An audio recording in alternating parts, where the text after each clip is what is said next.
नाज़रीन आदाब, इस्तक़बाल है आपका इस ख़ास प्रोग्राम में जहां बात होती है आपके हक़ की और कानून को जानने और समझने की। आपने अक्सर शहरों से लेकर गाँवों तक जायदाद से मुताल्लिक़ केसेस को देखा भी होगा और सुना भी होगा। ऐसे मामले भी सामने आते हैं कि जहां आपने किसी से ज़मीन ख़रीदी लेकिन असल में वो उस जगह का मालिक ही नहीं था। और ऐसे मामले भी सामने आते हैं जहां लोग अपनी जायदाद के मालिक तो हैं लेकिन उनके पास कागजात नहीं हैं और वो कागज़ों के लिए सरकारी दफ्तरों के चक्कर काटते हैं और कहीं किसी पुरानी अलमारी में उनकी जायदाद की, उनकी प्रॉपर्टी के रिकॉर्ड धूल चाट रहे होते हैं। ऐसे में डिजिटाइजेशन के ज़रिए किस तरह इन मामलात का हल किया जा सकता है और कैसे लोग अगर अपने डॉक्यूमेंट्स को डिजिटाइज कर दें तो उससे वो परेशानियों से बच सकते हैं। आज की इस पेशकश में हम बात करेंगे digital India land record modernisation programme की, नक्शा स्कीम की और भी जो स्टेप्स हैं, पॉलिसीज़ हैं हुकूमत की, जिसके ज़रिए हमारे जो जायदाद से मुतालिक मामलात हैं उनके अंदर शफाफियत लाई जा सके, मुकदमात का जो बोझ अदालतों पर बढ़ रहा है उसे कम किया जा सके। इन तमाम मौज़ूआत पर आज के इस शो में बातचीत होगी और अगर आपके मन में इससे मुताल्लिक कोई सवाल है तो आप पूछ सकते हैं। हमारा टोल फ्री नंबर है 1800113060। आज के इस अहम मौजू पर गुफ्तगू करने के लिए हमारे साथ स्टूडियो में मौजूद हैं दो ख़ास मेहमान। हमारे साथ हैं एडवोकेट जॉयदीप मंडल, आपका बहुत बहुत इस्तकबाल है आज की इस पेशकश में।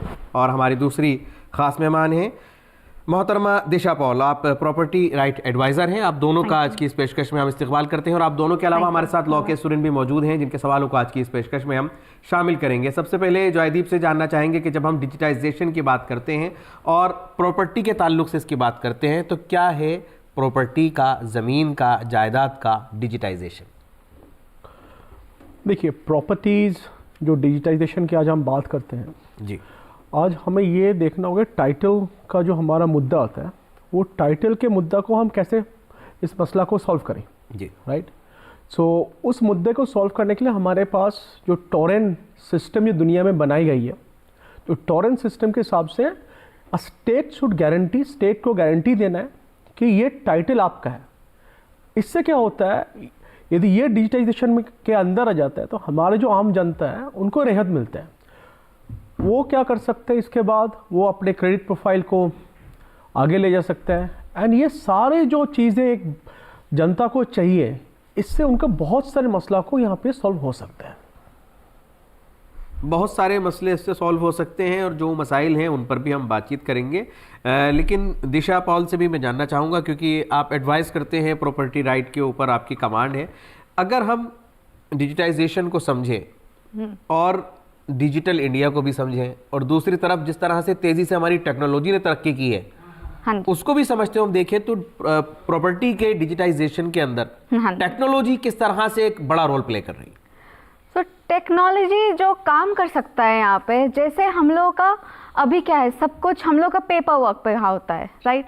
तो अभी हम लोग क्या कर रहे हैं, वही पेपर वर्क हम लोग एक डिजिटल प्लेटफॉर्म में लेके आ रहे हैं जिसको हम लोग बोलते हैं ब्लॉकचेन। सो ब्लॉकचेन में हम लोग क्या करें, इन सारे जो पेपर डीड्स वगैरह जो भी होता है सब हम लोग एक ब्लॉकचेन लेजर पे हम लोग डिजिटली दे रहे हैं। तो जब डिजिटली सब कुछ एक जगह पे होते हैं तो आपको सब कुछ, आपको सिक्योरली, ट्रांसपेरेंटली सब कुछ एक जगह पे दिख जाते हैं, तो आपको पता चलेगा आप इस लैंड का मालिक हो। इतना सिंपल है। इसको बहुत आसान शब्दों में आपने समझाया, इसके लिए हम आपके शुक्रगुजार हैं ताकि लोग ये जान सके कि किस तरह एक टेक्नोलॉजी इसके अंदर एक अहम रोल प्ले कर रही है। जॉयदीप, किस तरह के मसलों से हम बच सकते हैं डिजिटाइजेशन से और किस तरह से हम इस मकसद की तरफ आगे बढ़ना है, ख़ासतौर से जब हम इस मिशन की बात करते हैं जहां हम digital India land record modernisation programme की बात करते हैं, तो किस तरह से हम अलग अलग मसलों से बच सकते हैं और कैसे इस प्रोसेस को आसान कर सकते हैं? जैसे दिशा ने बताया, यदि ये सारे चीज़ आपके ब्लॉकचेन या फिर टेक्नोलॉजी वाइज रिकॉर्डेड होते हैं तो ओनरशिप जो हमारे पास आता है, तो ये ओनरशिप राइट का जो मसला सारे भारत पे है, इसको हम बहुत क्विकली सॉल्व कर सकते हैं।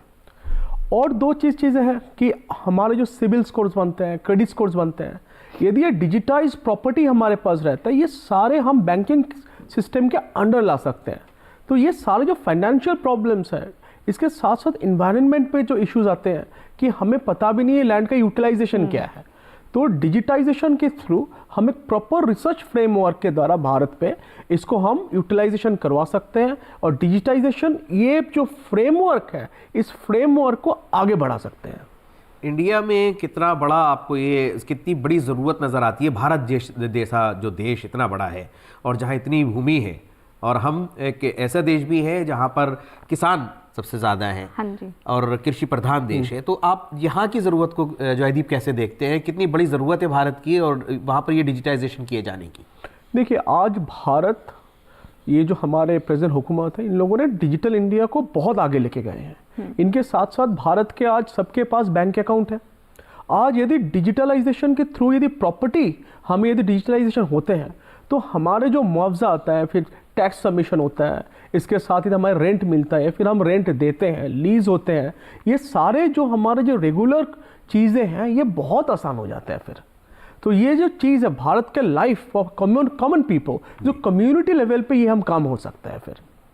कम्युनिटी लेवल पर काम हो सकता है। काम किस तरह से हो रहा है, और इसकी अगर हम सूरतों को समझना चाहें दिशा जी से, कि किस तरह से इस काम को हम आसान कर सकते हैं या हो रहा है, मैं चाहूँगा उस प्रैक्टिकल एग्जाम्पल से भी आप समझाएं कि जो लोग जान सके कि इसको करना कितना आसान है। हाँ, जैसे आपने बताया कि एक तो हम लोगों का है किसान का जो एग्रीकल्चरल लैंड है, एक है हम लोगों का जैसे रेसिडेंसी यहाँ पे होते हैं। तो एक चीज़ जो अभी हो सकता है, अभी टेक्नोलॉजी में हम देखा है एआई बहुत बड़ी रोल प्ले कर रही है अभी। तो एआई आपका क्या हेल्प कर सकता है? एआई आपका जो लैंड का जो मैपिंग होता है, जो मेजर करते हैं, वो एआई सबसे इजीली और बहुत फास्ट कर सकते हैं। तो जब आपके पास जितने सारे पेपर वर्क होते हैं, सब में आपको जो नंबर्स दिखते होंगे, आपको पता चलेगा कि आपको कितना लैंड है, किसान के लिए कितना लैंड है, किसी को घर बनानी है, किसी को प्लॉट है, कितना है। तो ये आपके पास इतना गारंटी देता है कि टेक कि आपके पास जो है आपका है, जितना साइज का है वो आपका है, ओनरशिप आपका पूरा गारंटी है। तो AI plays a very big role. Ownership की गारंटी की आपने बात की है, क्या इस डिजिटाइजेशन के बाद जो टाइटल जिसका आता है सामने, क्या उसके अंदर किसी तरह की गारंटी की बात हमारे देश में भी है जयदीप? हाँ जी, तो हमारे देश में अभी ओनरशिप की गारंटी नहीं है, वो हमें आगे लेके आना है फिर। तो ये हमारे हुकूमत के ये इच्छा होनी भी चाहिए कि उसको लेके आए। तो डिजिटाइजेशन यदि प्रॉपरली होते हैं तो हम ये चीज़ सॉल्व कर सकते हैं। लेकिन हमें ये भी पता है कि सब जो लैंड का जो मुद्दा है, प्रॉपर्टी, बहुत कॉम्प्लेक्स टॉपिक है। तो ये क्योंकि ये स्टेट गवर्नमेंट का भी मुद्दा है और सेंट्रल गवर्नमेंट का भी मुद्दा है।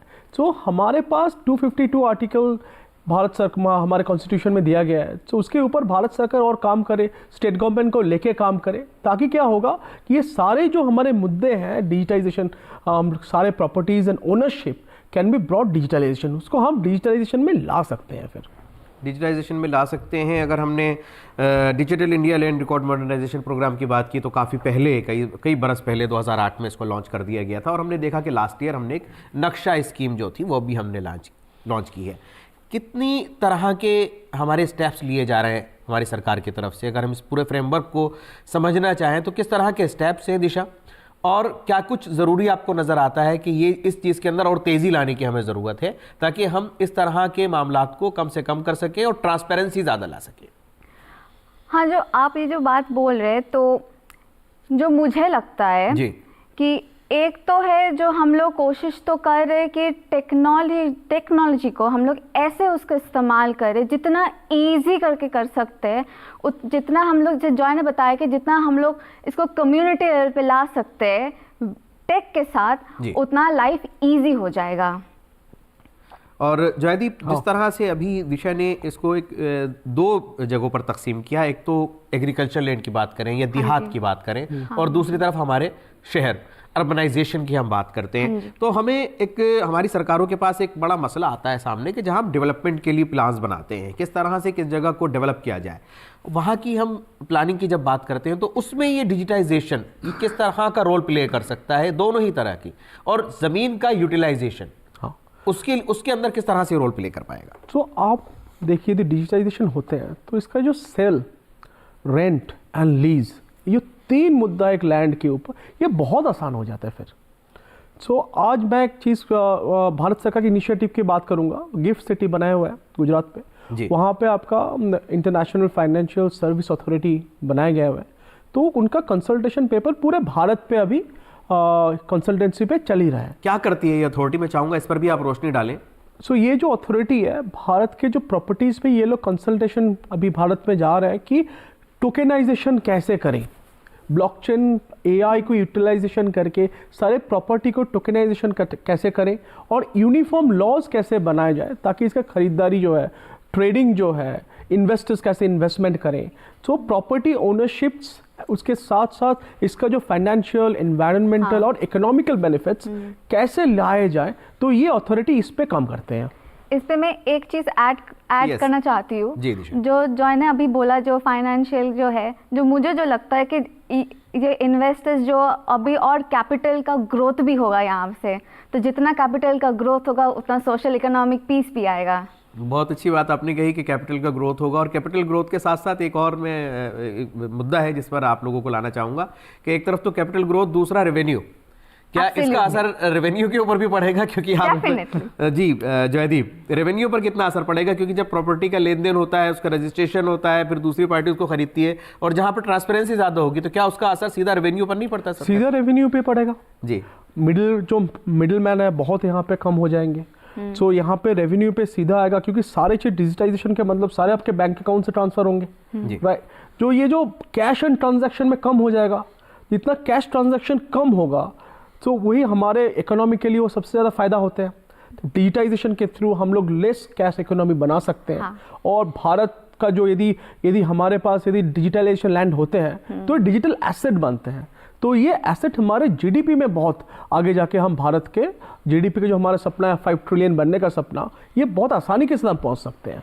आई थिंक ये तो पीयर टू पीयर से ज़्यादा, मतलब I mean, जो हम लोग अभी जिस तरह से जा रहे हैं, मिडिल मैन को हटा के हम लोग पीयर टू पीयर ट्रांजैक्शन कर रहे हैं, दिस इज द फ्यूचर।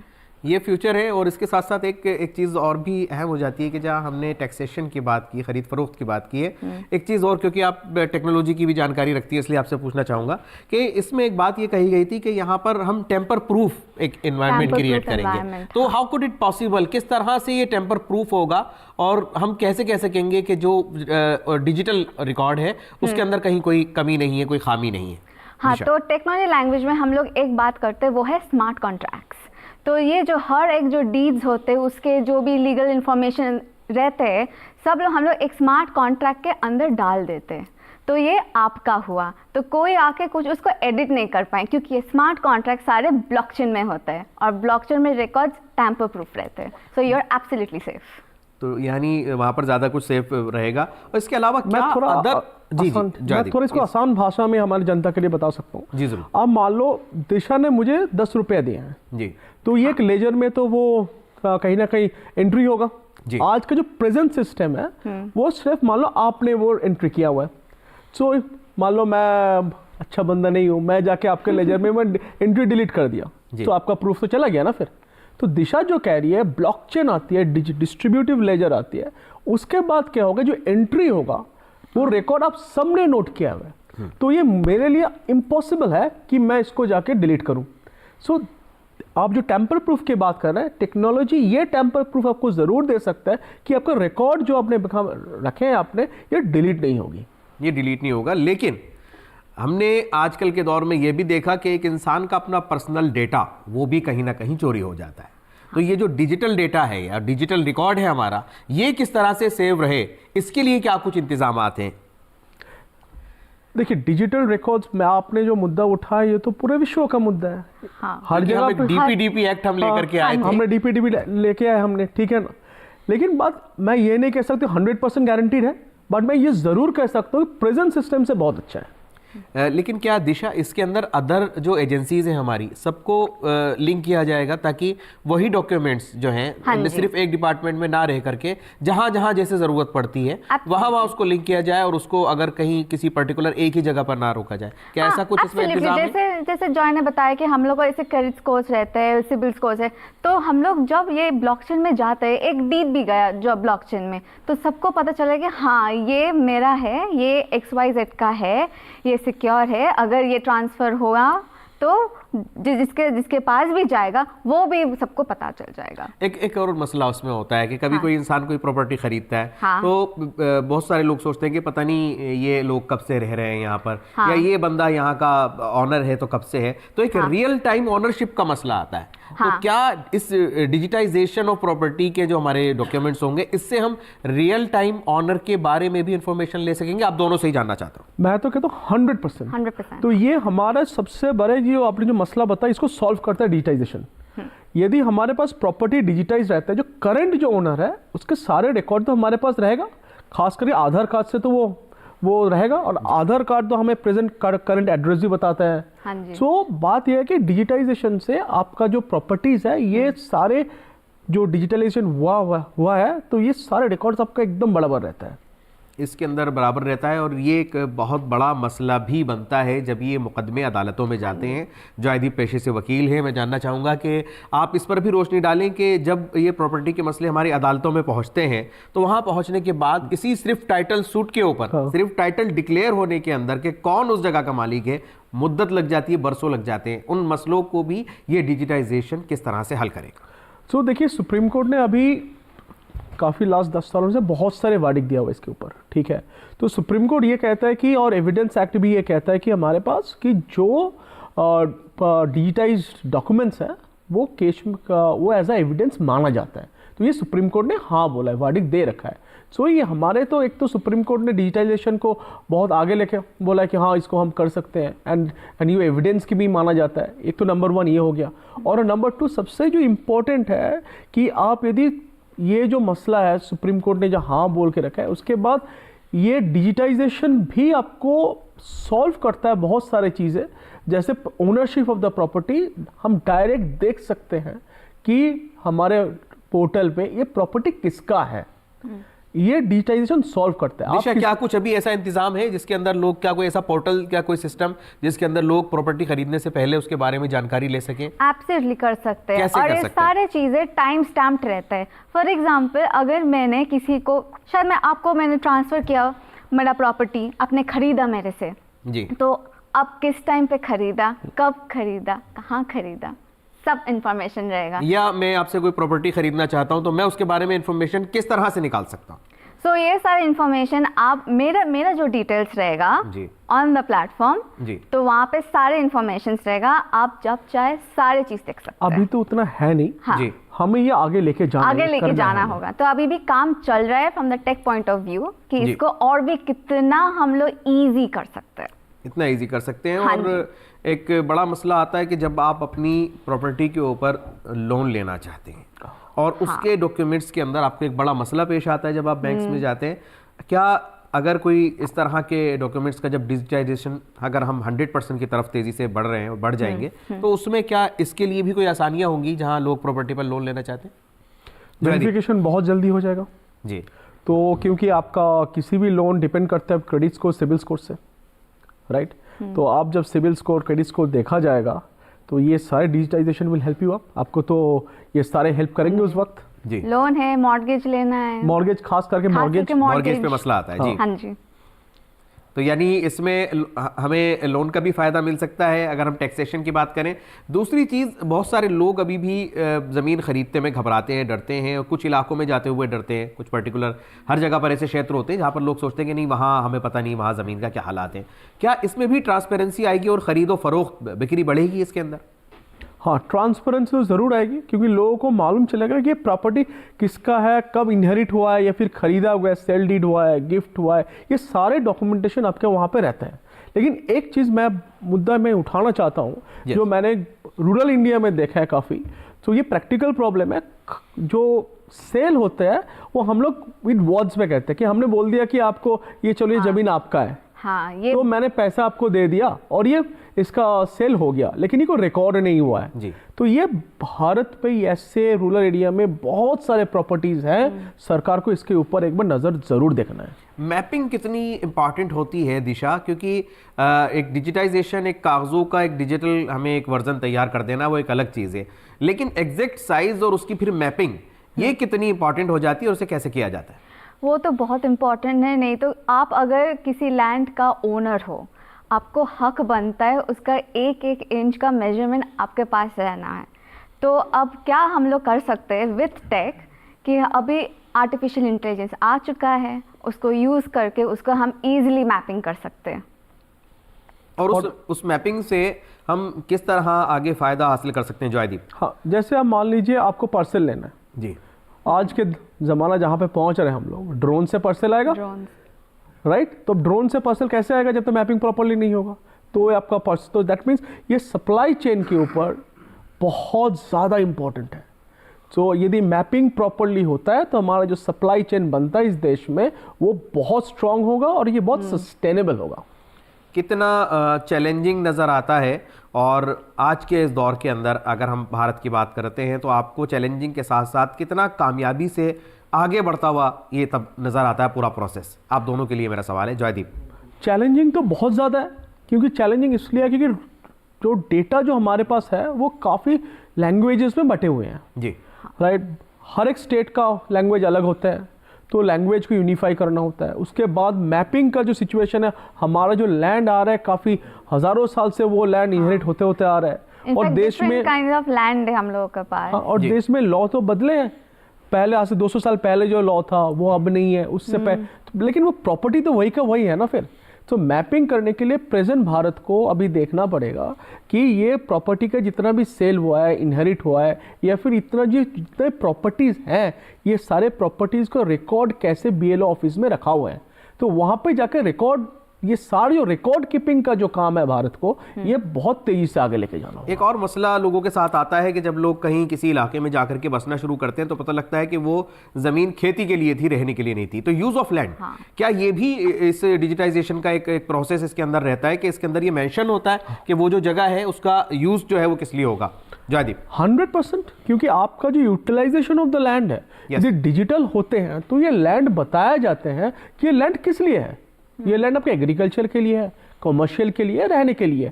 ये जो कैटेगरी ऑफ लैंड का जो रिकॉर्ड रहते हैं ये हमें पता लग जाता है। और आगे मान लो सरकार को कोई इनिशिएटिव लेना है, लैंड एक्वायर करना है, तो ये आसानी से हो जाता है। हमने देखा है पूरे देश पे कैसे इस पे काम हो रहे हैं, और सारे देश में हमें ये चाहिए, बहुत जल्दी से जल्दी चाहिए कि सरकार को मालूम होना चाहिए वो लैंड के यूटिलाइजेशन कैसे है। और ना सिर्फ सरकार को, पब्लिक जो हाँ, कहीं भी जाकर के अपनी आबादी जब जिस हिसाब से बढ़ रही है, तो वो कहीं भी जाकर के इस तरह से जब बढ़नी शुरू हो जाती है तो उनको भी पता होना चाहिए कि वो कहाँ जाकर के रह रहे हैं, बस रहे हैं। और इन तमाम चीज़ों को क्लियर करेगा ये हमारा डिजिटाइजेशन, जिसके ज़रिए आप खुद भी ये जान सकेंगे, एक्सेस कर सकेंगे जाकर के कि जहां आप जा रहे हैं, बस रहे हैं, या जहां आपको लालच दिया जा रहा है कि आप यहां आकर के ज़मीन ले सकते हैं, ये सस्ती ज़मीन आपको मिल रही है, यहाँ प्लॉटिंग हो रही है, आप तो उन चीज़ों से आप बच सकते हैं।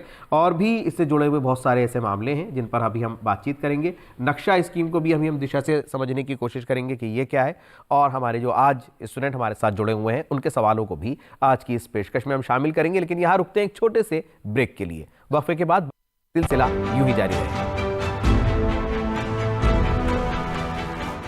दिल्ली राज्य विधिक सेवाएं प्राधिकरण कानूनी पहलुओं पर सलाह देकर और पात्र व्यक्ति को वकील नियुक्त करके मुफ्त और सक्षम कानूनी सेवाएं प्रदान करता है।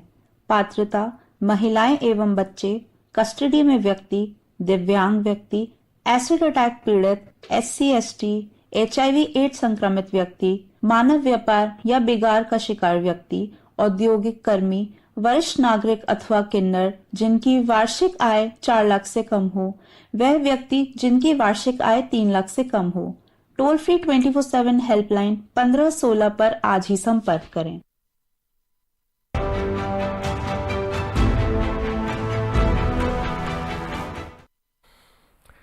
ब्रेक के बाद एक बार फिर आपका इस्तकबाल है इस प्रोग्राम में, जहां बात होती है आपके हक की और कानून को जानने और समझने की। आज की इस पेशकश में हम जानने की कोशिश कर रहे हैं कि जिस तरह तेज़ी के साथ अब इंडिया डिजिटल हो रहा है, वहाँ पर यहाँ प्रॉपर्टी का डिजिटाइजेशन किस तरह से किया जा रहा है और उसके क्या कुछ फ़ायदे लोगों को हासिल होंगे। प्रोग्राम के इस हिस्से में अब हम बढ़ते हैं सवाल जवाब के दौर की तरफ। आज जो स्टूडेंट हमारे साथ जुड़े हैं उनके सवालों को अब शामिल करेंगे। क्या सवाल है, क्या पूछना चाहते हैं? Good evening sir. Good evening ma'am. मेरा नाम इंदु शर्मा है। मेरा क्वेश्चन ये है कि जो डिजिटलाइजेशन है इससे ट्रांसपेरेंसी तो होगी, बट ऐसे क्या इनिशिएटिव्स होंगे कि लोगों को अवेयर किया जा सके कि इसका कैसे यूज होगा, क्या होगा? बड़ा एक अहम सवाल है और आप दोनों के लिए ही है कि किस तरह से लोग अवेयर कैसे हों, लोग जान कैसे सकें, या जो लोग चाहते हैं कि उनके डॉक्यूमेंट्स का पहले डिजिटाइजेशन हो जाए तो वो क्या कुछ करें। जी जयदीप। तो अवेयरनेस कैंपेन के लिए हमें आगे ये जो टॉपिक पे ज़्यादा से ज़्यादा रिसर्च वर्क यूनिवर्सिटीज़ से स्टार्ट करना होगा। स्टूडेंट्स, आप जैसे स्टूडेंट्स हैं, इन पे बहुत ज़्यादा रिसर्च करना होगा। एंड द मोस्ट इम्पॉर्टेंट है कि सरकार को अवेयरनेस कैंपेन यहाँ पे बनाना होगा, और हमें एज अ कम्युनिटी लेवल पे ये सारे अवेयरनेस कैंपेन इस एंड खास करके राइट टू इन्फॉर्मेशन के ऊपर आपको ये सारे चीज़ें भारत पे आपको जानने का अधिकार है, इसके ऊपर अवेयरनेस कैंपेन बहुत ज़्यादा होनी चाहिए। अवेयरनेस कैंपेन की दिशा, इस पर क्या कुछ कहना चाहेंगी? क्योंकि जब हम अवेयरनेस की बात करते हैं और आप टेक्नोलॉजी से जुड़ी हुई हैं, तो क्या टेक्नोलॉजी और ये सोशल मीडिया ज़रूरी नहीं हो जाता इस तरह की अवेयरनेस के लिए? हाँ जी, ये तो बहुत ही ज़रूरी चीज़ है। जैसे सोशल मीडिया में हम लोग देखते हैं रेगुलरली कुछ ना कुछ न्यूज़ आते रहते हैं। सो मुझे लगता है गवर्नमेंट को अभी राइट टाइम है इसका इनिशिएटिव लेना, अभी से इन सब चीज़ के बारे में बात करना, क्योंकि कम्युनिटी लेवल पे लाना है तो बात करनी बहुत ज़रूरी है। और एक चीज़ है, मिस इन्फॉर्मेशन यहाँ से कम करना होगा जी। हाँ। सोशल मीडिया में मिस इन्फॉर्मेशन बहुत ज़्यादा है, तो हमें मिस इन्फॉर्मेशन को कम करने के लिए काम ज़्यादा करना होगा। काम ज़्यादा करना होगा ताकि जो गलत इन्फॉर्मेशन है उसे कम से कम किया जा सके और जो सही जानकारी है वो लोगों तक पहुँचे, लोग ये जान सकें कि किस तरह वो अपने डॉक्यूमेंट्स को डिजिटलाइज कर सकते हैं। अगले सवाल की तरफ बढ़ेंगे। क्या नाम है, क्या सवाल पूछना चाहते हैं?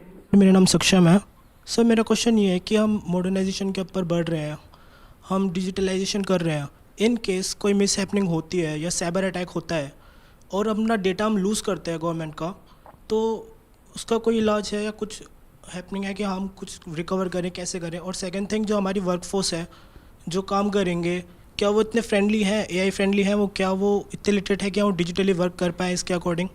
मुझे लगता है दिशा, ये पूरी तरह से ये क्वेश्चन आपकी तरफ जाता है, क्योंकि टेक्नोलॉजी को लेकर के ये बड़ा सवाल बनता है कि जहां हम साइबर अटैक्स झेल रहे हैं, साइबर हमले एक बड़ा खतरा बन करके आ रहे हैं, और दूसरी तरफ हमें डिजिटाइजेशन भी हो रहा है। और उसके साथ साथ इन्होंने जो कहा कि वर्कफोर्स, क्या हमारे पास इस तरह की वर्कफोर्स तैयार है जो बहुत तेज़ी के साथ इस पर काम कर सके? मुझे जो लगता है अभी जितने सारे टेक्नोलॉजी की तरफ जिस तरह हम लोग बढ़ रहे हैं, वर्कफोर्स भी बढ़ रहा है, सो होप है।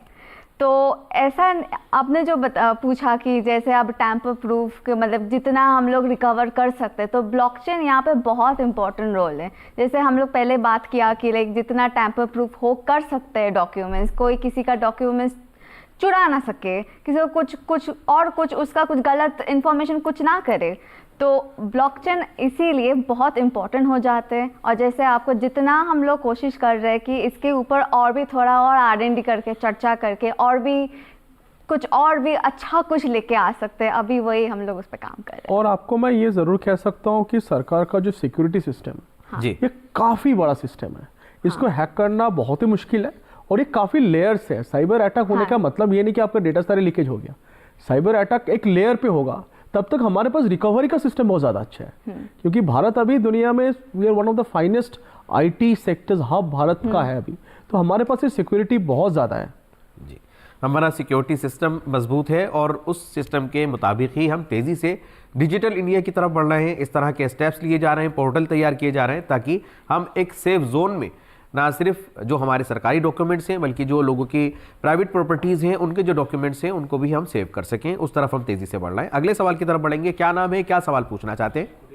मेरा नाम कृष्णकांत है। मेरा एक छोटा सा सवाल है ओनली कि हम एक क्लिक करने मतलब जो डिजिटल है, एक क्लिक के भरोसे छोड़ सकते हैं अपनी?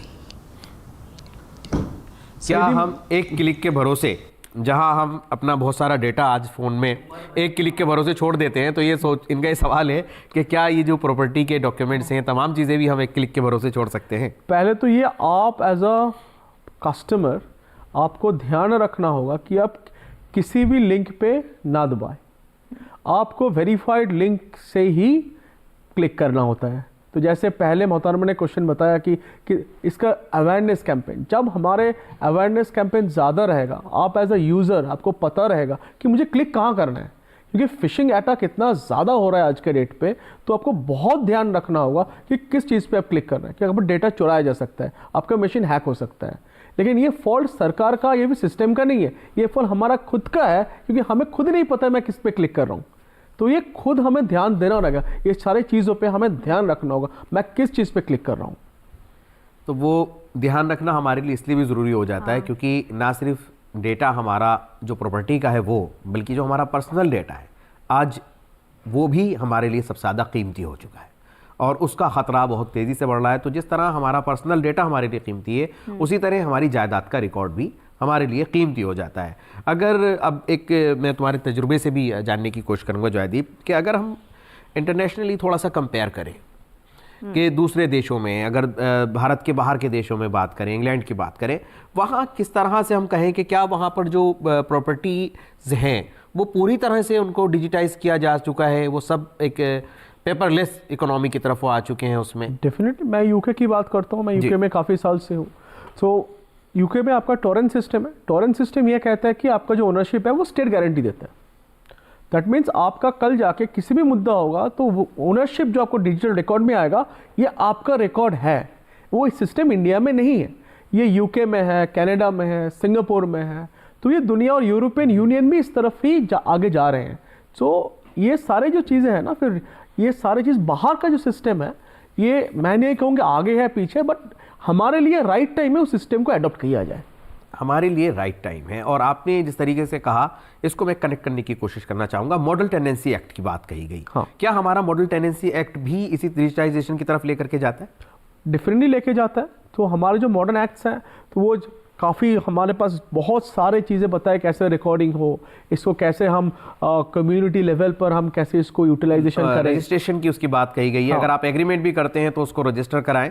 अथॉरिटीज़ बनाने की बात कही गई है और हम तेज़ी से उस तरफ बढ़ने की जो हमारी कोशिश है उस तरफ हम जा रहे हैं। दिशा, क्या हम अगर टेक्नोलॉजी की बात करते हैं और इस डिजिटाइजेशन की बात करते हैं, क्या अभी हमारे पास इतनी टेक्नोलॉजी इनफ है कि हम इसको बिल्कुल यूज़र फ्रेंडली बना करके, एक चाहे वो हमारे गांव का, देहात का कोई व्यक्ति हो या एक शहर का कोई एक फ्लैट में रहने वाला आदमी हो, उनके लिए क्या हम इतना फ्रेंडली माहौल तैयार करके दे सकते हैं कि वो खुद डिजिटाइजेशन पर तेज़ी से आए और अगर कहीं वो ख़रीद और बिक्री कर रहे हैं तो खुद चेक कर सकें? हाँ, ज़रूर कर सकते हैं। अभी जो हम लोग के पास अभी जहाँ तक है टेक्नोलॉजी वाइज, तो ये हम लोग आराम से कर सकते हैं। ये बहुत मतलब कुछ ज़्यादा टफ है नहीं, बहुत सिंपल सी चीज़ है, क्योंकि यहाँ पे सिर्फ आपको डॉक्यूमेंट्स ही डालना है आपको ब्लॉकचेन पे, और कुछ यहाँ पे ज़्यादा कुछ है नहीं जो आपको ज़्यादा एक चीज़ हमने और देखी कि आपने जैसे कहा, अभी चेक करने की बात हो रही थी कि कुछ इलाकों में लोग जाते हैं पटवारी के पास, धक्के खाते हैं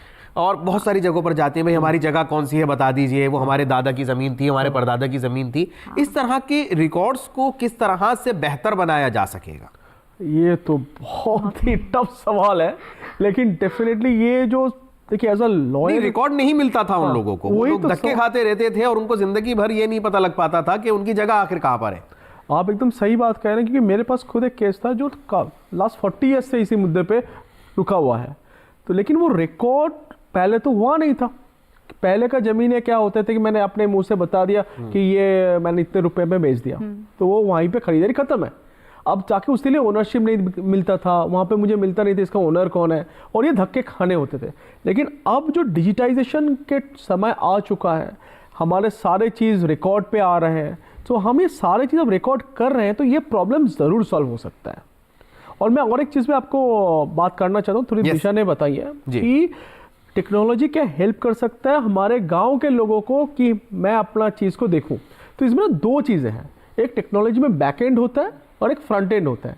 बैक एंड तो हमारे लिए इंडिया में जो सिस्टम ऑब्वियसली है बहुत पुख्ता सिस्टम है, लेकिन फ्रंट एंड में इनोवेशन की ज़रूरत है। जैसे दिशा जैसे काम करता है UI UX पे, यूज़र फ्रेंडली कैसे होगा, हमारे हर एक लैंग्वेज पे हम लोग कैसे समझेंगे, चाहे आदिवासी हो, चाहे हमारे शहर के हो, चाहे गांव के हो।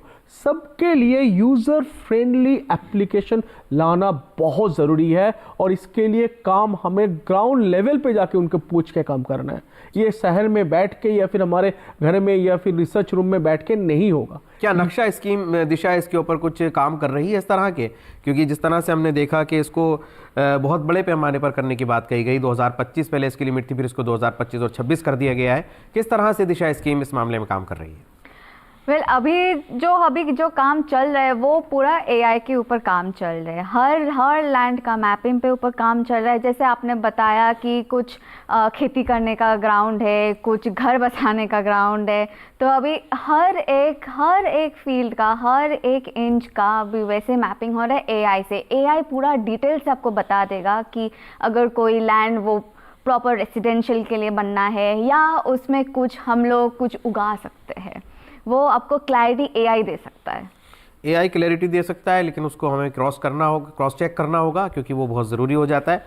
बाकी हम टेक्नोलॉजी की उतनी ही मदद ले सकते हैं, और इतने बड़े देश के अंदर हमें ना सिर्फ एआई की ज़रूरत है, बल्कि उसके साथ साथ हमें जो हमारे रिसोर्सेज हैं उनकी भी बहुत ज़्यादा ज़रूरत पड़ती है। एक सवाल और ले लेते हैं यहाँ पर। जी, क्या नाम है, क्या सवाल पूछना चाहते हैं? सक्षम सर, मेरा दूसरा क्वेश्चन ये है कि टायर 1 सिटी में हमें लिटरेसी रेट ज़्यादा देखने को मिलता है as compare to remote area या विलेज एरिया, तो यहाँ पर लोगों को समझाना इज़ क्वाइट ईजी। बट अगर हम रिमोट एरिया की बात करते हैं, विलेज की बात करते हैं, तो वहाँ पे समझाना कैसे पॉसिबल हो पाएगा? आप कैसे उसको ईजी बना सकते हैं? और सेकेंड थिंग इज़ कि जो एंसेस्ट्रल प्रॉपर्टीज़ होती हैं, उन जो पुरखों से चली आ रही हैं किसी के पीढ़ी दर पीढ़ी, तो उनका पेपर वर्क ढूंढना इज़ क्वाइट डिफ़िकल्ट। तो आप उसको डिजिटलाइजेशन में कैसे ला सकते हैं? उसको डिजिटल कैसे बना सकते हैं?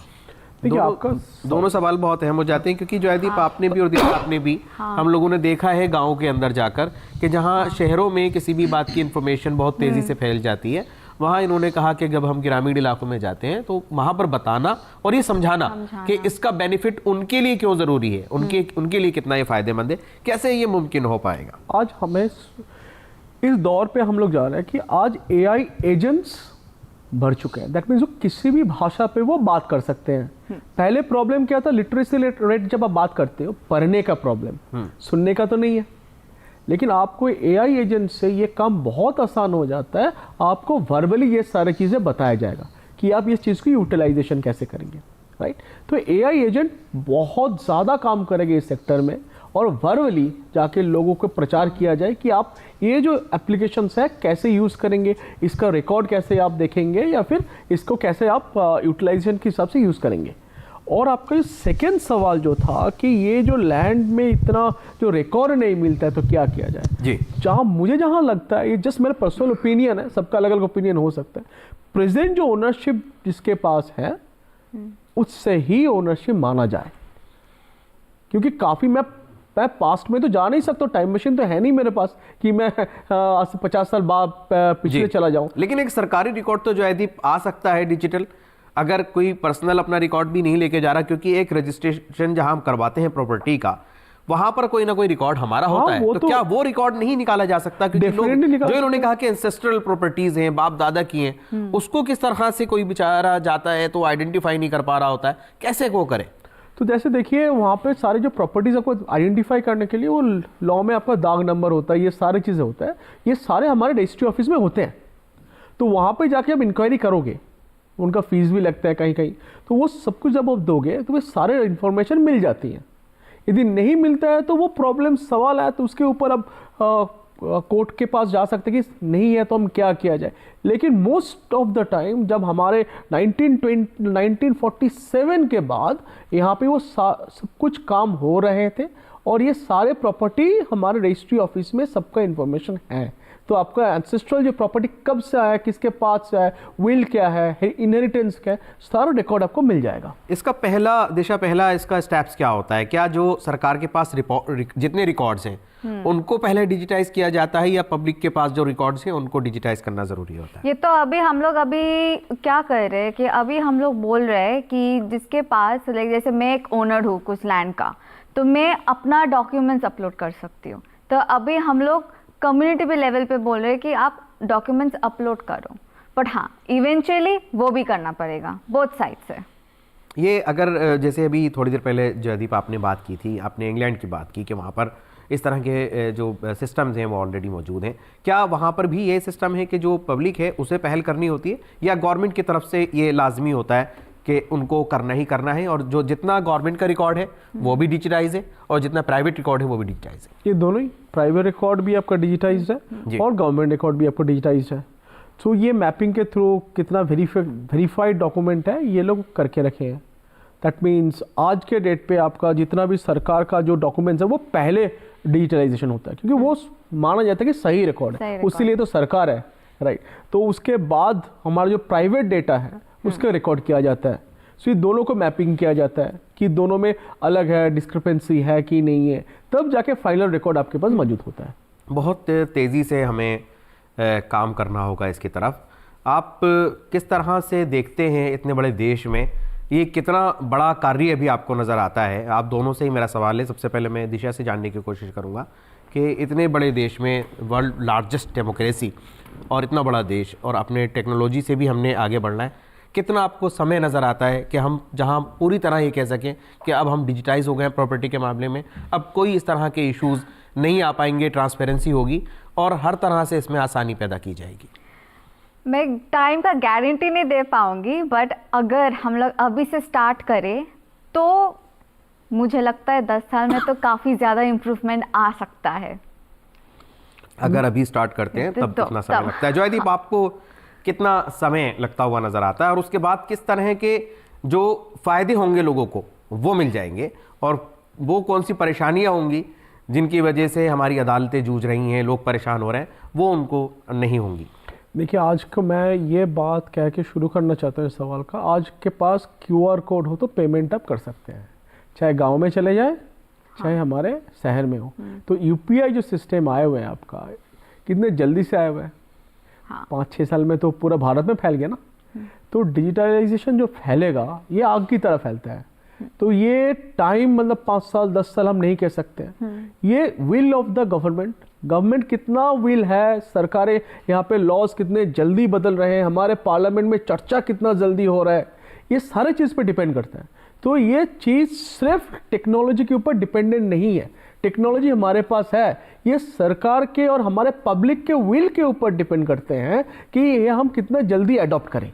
ये हम कितनी जल्दी अडॉप्ट करें ये हम सब पर डिपेंड करता है। और इसी के साथ आज के इस प्रोग्राम को भी हम यहीं मुकम्मल करेंगे। उम्मीद है कि आज के इस मौजू पर आपने जो गुफ्तगू सुनी उससे आपको ज़रूर कुछ ना कुछ फ़ायदा हासिल हुआ होगा, और आपने जाना होगा कि आने वाले वक्त में प्रॉपर्टीज़ के डिजिटाइजेशन से क्या कुछ हासिल होगा। मैं अपने दोनों मेहमानों का और तमाम स्टूडेंट्स का बहुत बहुत शुक्रगुजार हूँ आज की इस पेशकश में शामिल होने के लिए और आज के इस प्रोग्राम पर रोशनी डालने के लिए। और नाजरीन, आपका भी शुक्रिया कि आपने इस प्रोग्राम को मोहब्बत से नवाजा। इसी के साथ हमें इजाज़त दे दीजिए, हम फिर हाजिर होंगे किसी अलग मौजू पर गुफ्तगू के साथ। तब तक के लिए हमारी पूरी टीम को दीजिए इजाज़त। आदाब।